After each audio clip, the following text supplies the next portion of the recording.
Boys and girls, children of all ages, welcome to the program. Welcome to the show. This is Mark Vlogs Watches, and I am your host, Mark Goldberg. Before we get into the meat and potatoes of this video, let's have a quick look at the fifth watch check. And here it is.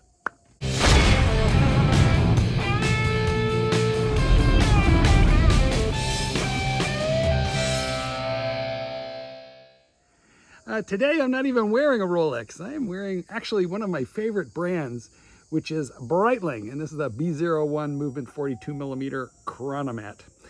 Guys, they've put me on a flight path, so if you hear jet engines overhead periodically during the filming of this video, apologies in advance. Okay, Rolex, what's happening? What is my opinion? What's happened to the market? You know, yeah, the Rolex market is decidedly down. It has dropped monthly by a point, 2 points, a half a point, steadily for, I would say probably about 18 months going on now. So has the bubble burst? Yes, the bubble has burst. Prices are down. But how do I feel about the fact that the prices have gone somewhat down? Well, okay, measurably down, especially on certain of the hype watches. Well, honestly, I think it's a good thing. You know, some years ago, while we were still in the midst of the bubble, I asked watch guru, the shadowy, the nefarious, he who shall not be named other than by his internet name, which is Dennis Van Patten. I asked him, Dennis, what's going to happen if the Rolex bubble bursts? Are you going to be upset?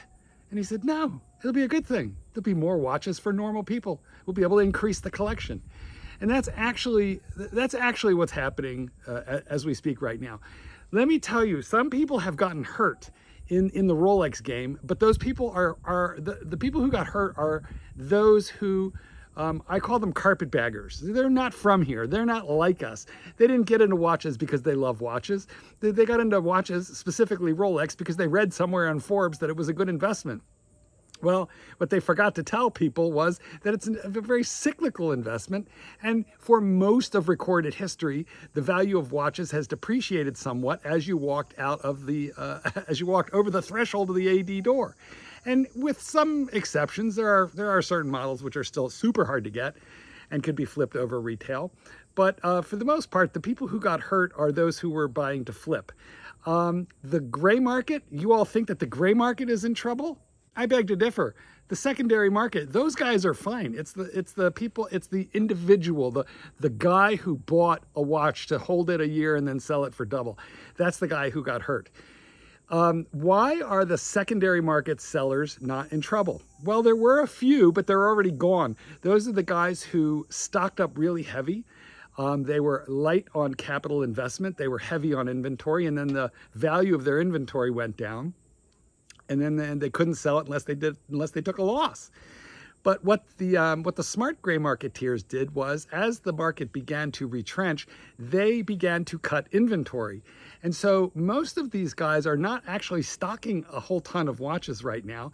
They talk to each other on WhatsApp, and all they need to do is just say, hey, who's got a blah, blah, blah? I need a Steel Panda, the second to the last iteration. That's the one I need. And, who's got it? I need box and papers, year 2020 or 2021.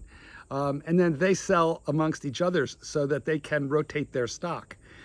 Now, what that means is, if you as a collector decide you want to liquidate that exact same watch, and you call a gray market dealer, maybe the same guy who sold you the watch, if you sell it to him, unless he's got a buyer waiting right now for that, and that was probably a bad example, because for the Panda, there's probably a constant stream of buyers. But let's say it's something like a little more mundane, like let's say it's an older, just like the straight up black GMT on an oyster bracelet, or the old variant of the Batman on an oyster bracelet with polished center links. They're not stocking 10 of those, 20 of those. So what he's going to do is he's going to offer you a very, very subpar price, because what he's thinking is, if I've got to buy this watch and if I hold it, I understand it's going to be worth 1% less next week than it is when I buy it. And so I want to buy it for 20% less so I can sit on it a while and still sell it at a profit. So the people who are getting hurt are not the gray marketeers. Those guys are just fine. Some of them are still buying from underhanded ADs who will sell them out the back door, buying a lot of unwanted inventory to get the few good pieces. I'm sure that still happens. But by and large, where the real pain has occurred is if you or I call XYZ secondhand watch company and we want to sell something that we've got. So let's say I want to sell my my two-tone root beer. I want to sell that. He's going to look at what that's selling for right now. Used to be, I feel like they wanted to discount that by 20-25%. And but now I think they want to, if they're going to buy it from me, they're going to discount that by 30-35%. And I'm going to take the high hard one. There will be no dinner, there will be no cocktail, there will be no kiss, beforehand. It's just boom, just a severely discounted price. And that's because if he's got to hold on to that watch, what he knows is he's buying sinking inventory. And what he'd rather do is wait till he has a customer who says, hey, do you have a two-tone root beer? And he'll say, sure, I can have it here in 48 hours. What year do you want? You want box and papers? What are you looking to spend? And then he'll just go into his WhatsApp group of all his fellows and say, hey, who's stuck with one? And then he'll buy it and he'll get it. He might even drop ship it. He might not even touch the watch. He'll just collect the money. And it's smart of those guys, okay? They're not stupid people. Right now they're dancing on the head of a pin. They're on a knife edge. They have to be very, very careful about investing tons of inventory in a falling commodity. So the next question is, what does that mean for you, the collector? What does it mean for me, those of us who are sitting on a bunch of Rolex watches? What it means is you should enjoy them. You should wear them.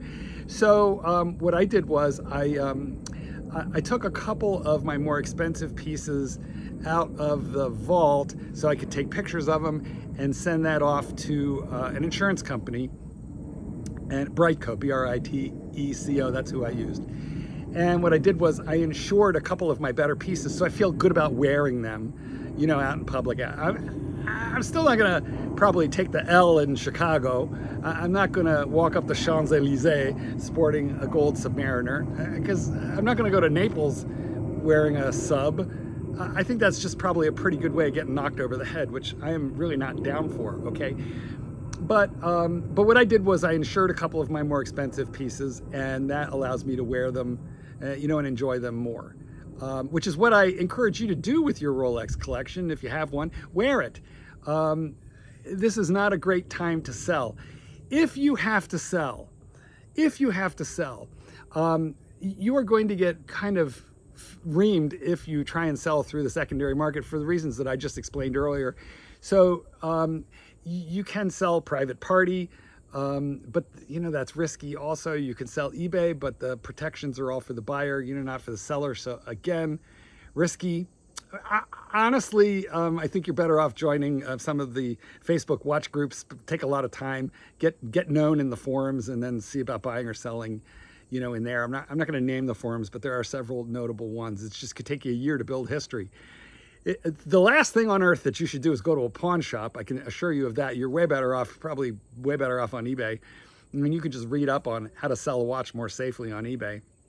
I'm sure that's on the internet, and I know I've made a video or two, so you can search my archives, for how to make that work. But basically, this is the best time for you to hold or even buy if you're in a position to do it. A lot of people don't feel comfortable right now buying Rolex just because the economy seems a little bit uncertain. The technicalities are pretty damn good, but a lot of people feel uncertain.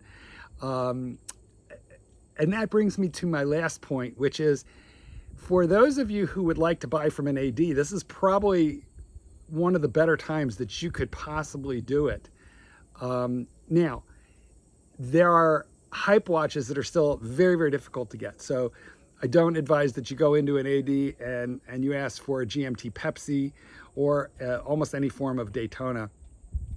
Go on in there and talk to them about your first Datejust or even an Explorer. Build a buying history.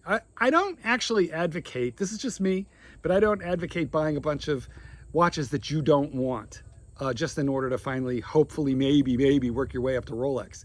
Because guys, if what you wanted was a Rolex that retails for $14,000 and they make you buy $10,000 worth of junk that you didn't want for the chance to buy the $14,000 Rolex, even if you get it, you're now $24,000 in.